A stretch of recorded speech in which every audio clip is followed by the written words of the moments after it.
The test is in 4 parts. Part 1, Part 2, Part 3, and Part 4. Now look at Part 1. Part 1. You will hear a conversation between a police officer and a woman who witnessed an accident. First, you have some time to look at questions 1 to 4.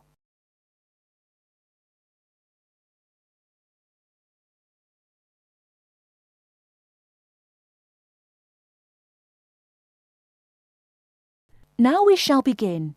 You should answer the questions as you listen, because you will not hear the recording a second time.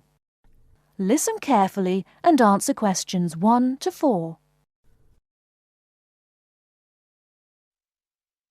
Hello, madam. I understand you witnessed the accident. Have you got a few minutes to tell me what you saw? Yes, no problem. I don't have to be back at work for a while, so I'm pleased to help. Did you actually see what happened? Yes, I was standing over there near the bus stop. I was on my way to get something for lunch and just happened to be looking at a shop across the road. That's when I saw the red car come out from the junction over there. You don't happen to know what time it occurred, do you? Well, I left work for my lunch break at 1, and it's only about 10 minutes walk away, the office, I mean. So it might have been about 1:10. Although I did pop into the shop for something, so it was probably closer to 1:15. So it pulled out of Monk's Road, that's the road over there, straight onto High Street. That's right, yes. Did you get a view of who was in the car? There were 3 of them. 2 in the front, the driver of course, someone in the passenger seat, and there was someone in the back. They were quite young. I doubt if they were much older than 20. Anyway, they came speeding out of the side road over there and hit that lady's bicycle. The driver didn't bother to stop to find out if she was okay. He just drove off along the main road towards the town centre. Is the woman okay? She should be fine. She banged her head when she came off the bike, so we've called for an ambulance. They always like to check you out in case you have concussion. But no, she seems fine. Before you hear the rest of the conversation, you have some time to look at questions 5 to 10.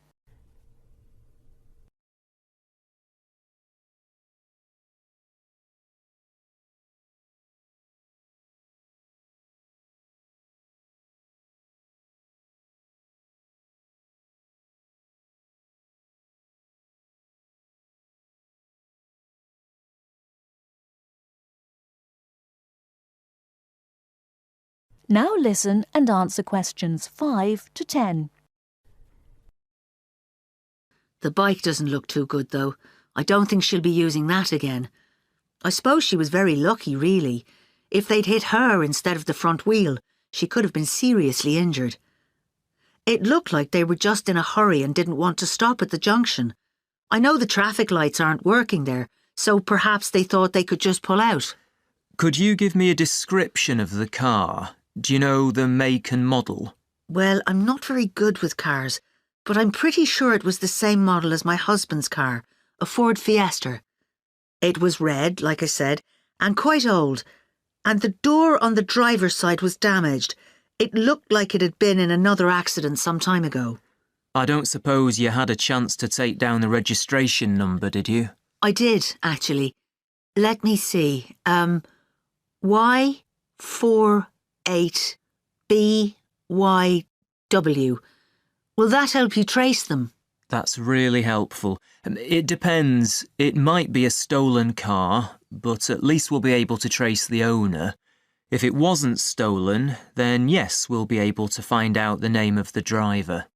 Now, would you mind giving me your contact details, just in case we need to get in touch about anything? Of course. What's your name? Mrs. Stansfield. Rita Stansfield. That's Stansfield. And your address, Mrs. Stansfield? 19 Althorpe Road, Bradford. That's ALTHORPE. Have you got a telephone number we can get you on? Yes, it's 0232 566 788. And do you have a mobile number? Yes. 07834 889 772. That's great, Mrs. Stansfield. As I said, we may get in touch if we need any further information, but probably what you've told me is enough. Thanks for your time. No problem. I'm glad to have been of help.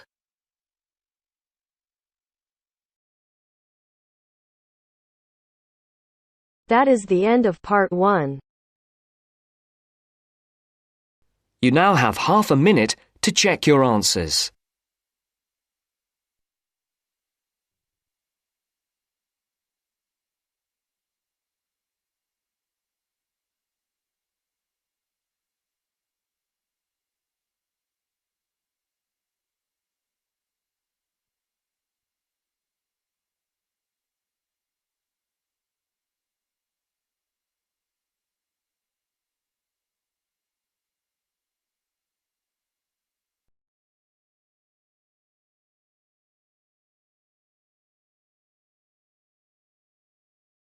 Now turns to part 2. Part 2. You will hear a presenter on a radio show. The presenter is talking to the organiser of an arts festival. First, you have some time to look at questions 11 to 17.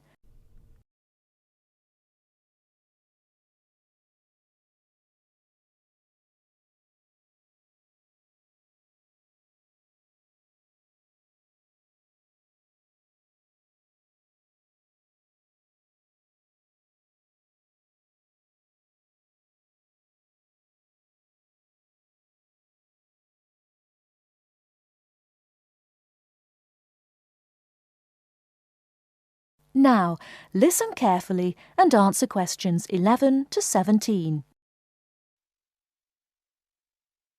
Hi again.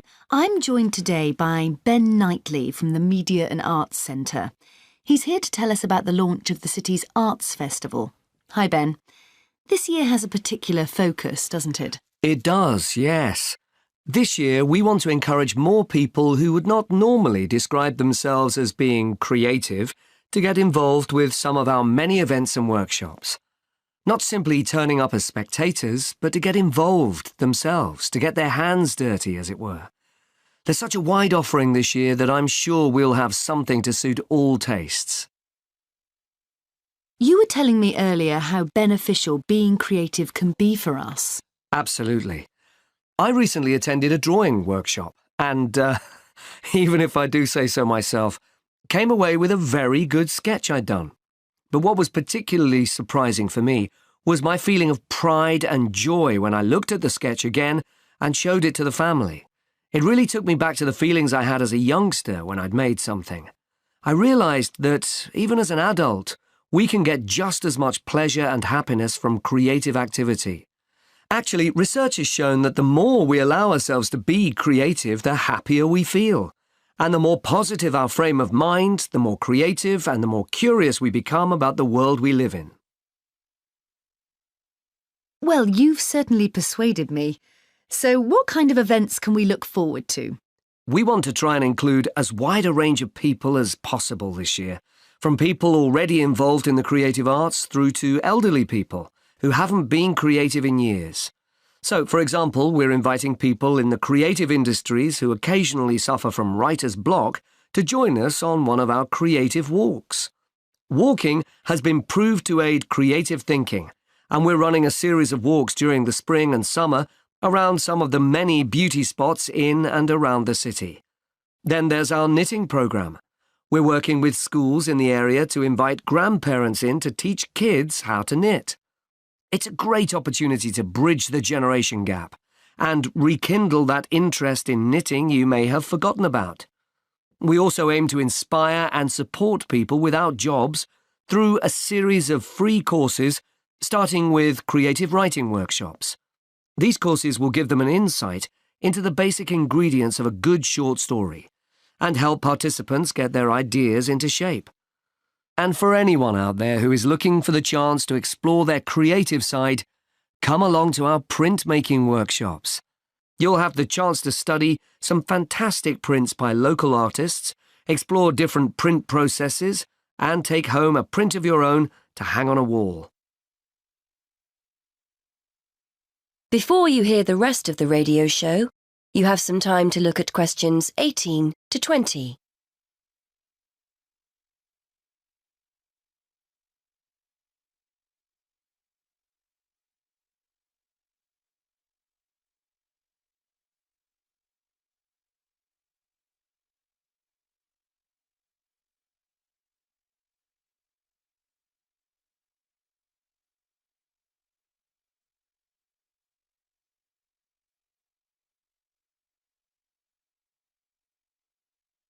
Now listen and answer questions 18 to 20.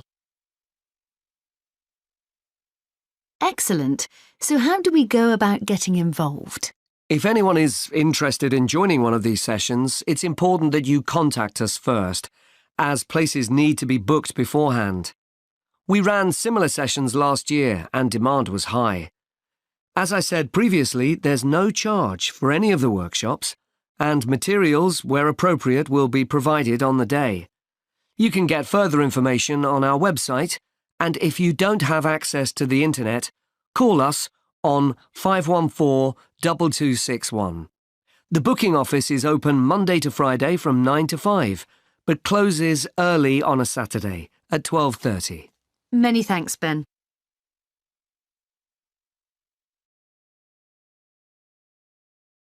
That is the end of part 2. You now have half a minute to check your answers.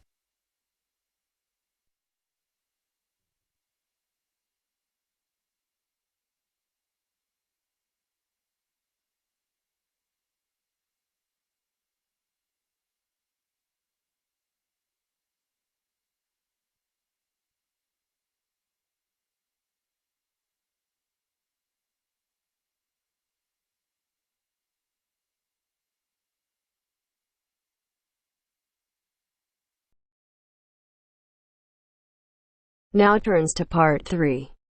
Part 3. You will hear a conversation between a university tutor and a student who has recently started at the university.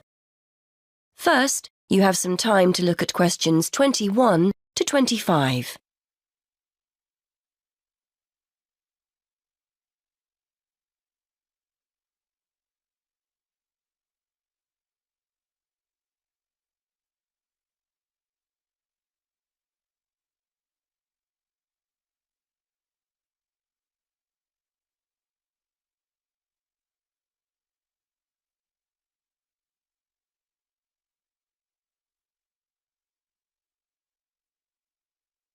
Now listen and answer questions 21 to 25. Anyway, as this is our first session, I'd just like to find out how you're settling in, how your Spanish course is going. Basically, anything you feel you need to talk about. I'm okay, I suppose. I'm settling into my studies, and I'm finding the course interesting. I've got a free day on Wednesday, which is good, and the lectures and tutorials on the other 4 days. Yeah, I'm getting into the swing of things. I'm just missing home a little, that's all. OK. Well, if it makes you feel any better, I reckon half the students I speak with are a little homesick. It's only natural. Is this the first time you've lived away from home? Yes. I was thinking just this morning that I've never spent so long away from my friends and family before. I've been back home on one occasion since I started in September, but it's so expensive to get down to London by train that I can't go very often. Well, don't be too hard on yourself, Kevin. It's quite a lot to deal with at first, isn't it? Moving to a new city, being responsible for everything for the first time ever, shopping, cooking, etc. Then making new friends, and then there's your studies, of course, and getting organised. Are you living on campus or in town? On campus, in halls of residence. It's not as cheap as renting a room in a house, but I thought it would be a good way of meeting new students. We're all in and out of the kitchen during the day, so it's not difficult to socialise. Like you say, I'm just a bit homesick. I'm sure that you'll find things get better over the next few weeks. Everything's new for you at the moment and a little overwhelming. But you'll get into a routine and start to feel more settled. What about Freshers' Week? Did you sign up for anything? Yes, I've joined a couple of groups. There's the Film Society, and a tutor recommended the Spanish Society, so I've signed up for that too. I've volunteered to help out on their International Food Day, making snacks, that kind of thing, and I'm looking forward to getting to know other members. You said earlier you were finding your studies okay, so that's good as well. The main thing to remember is to try to be as organised as possible. You have so much more freedom to make your own decisions here, so it's important to structure your time to factor in time for studies. If you're on top of your work, you'll feel much more able to enjoy your free time. Before you hear the rest of the conversation, you have some time to look at questions 26 to 30.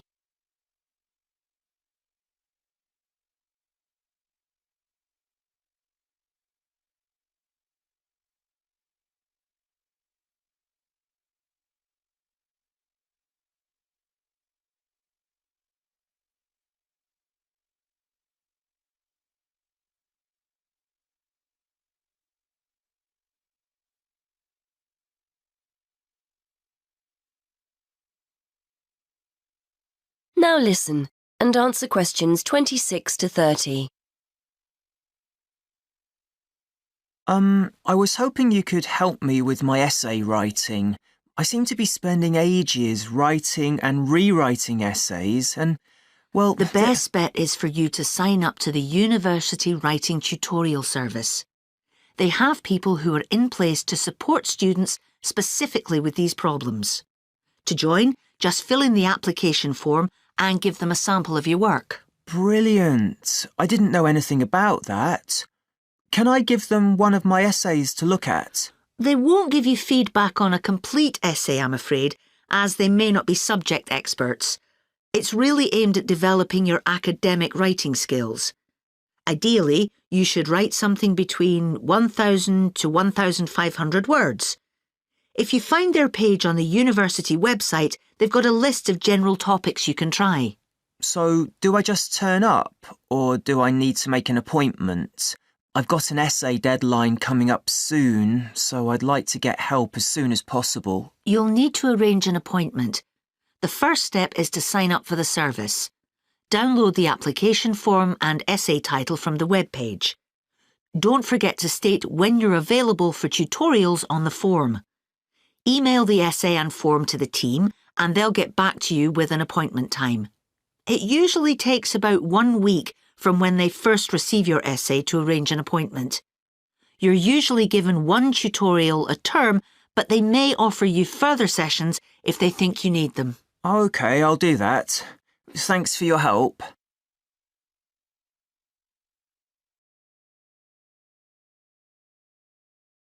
That is the end of part 3. You now have half a minute to check your answers.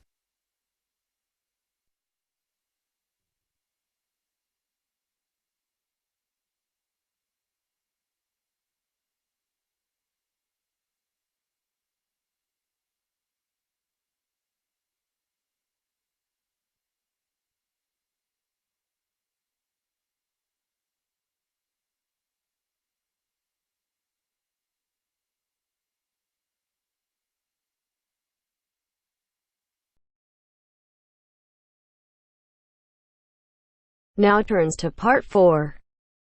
Part 4. You are going to hear a lecturer giving a talk on archaeology. First, you have some time to look at questions 31 to 40.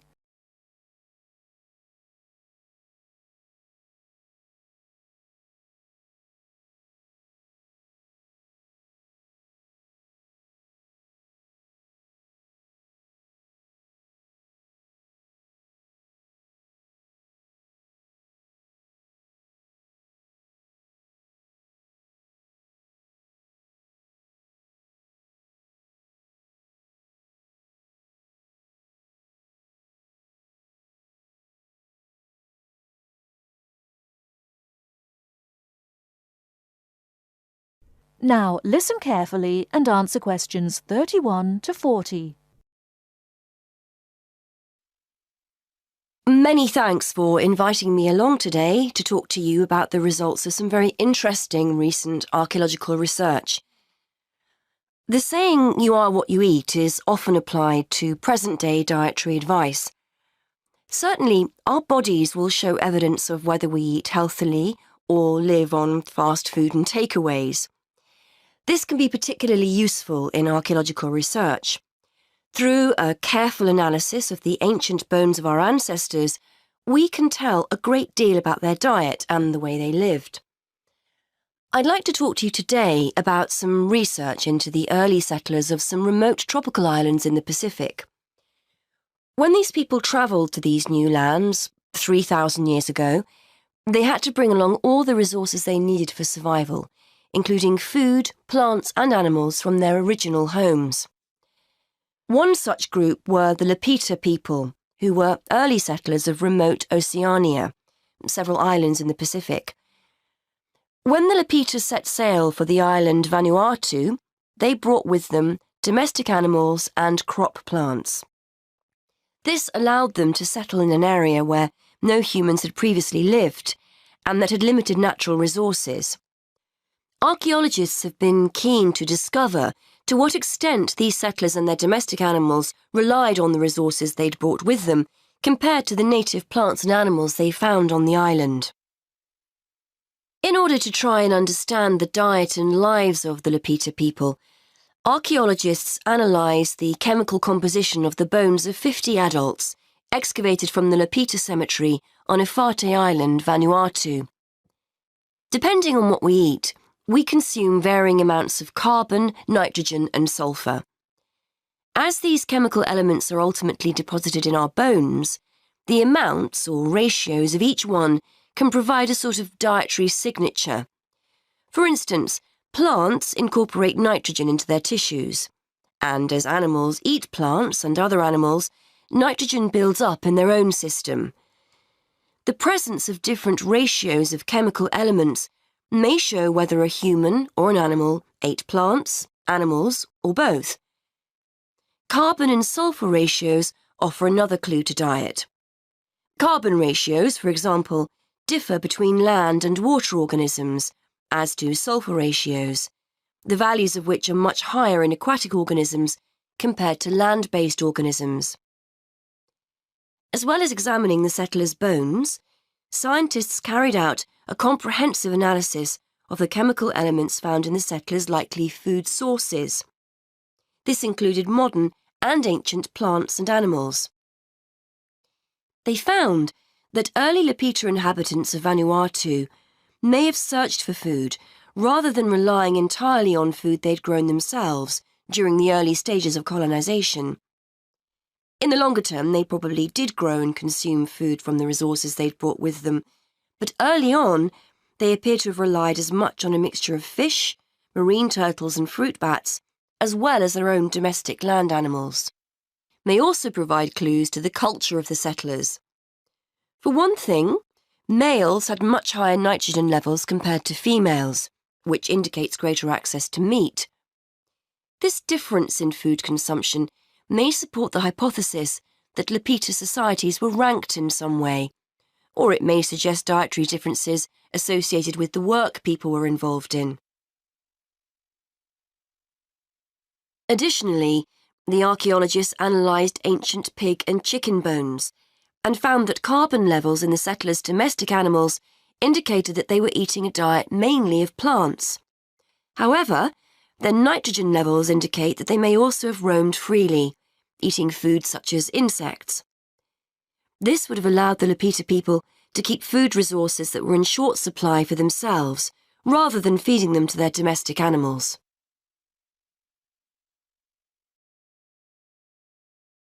That is the end of part 4.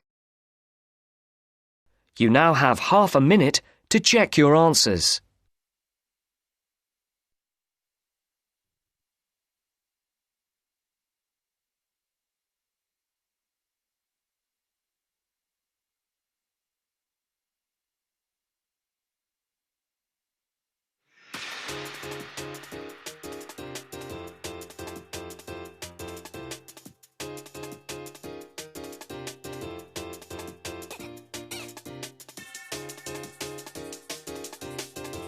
That is the end of the test.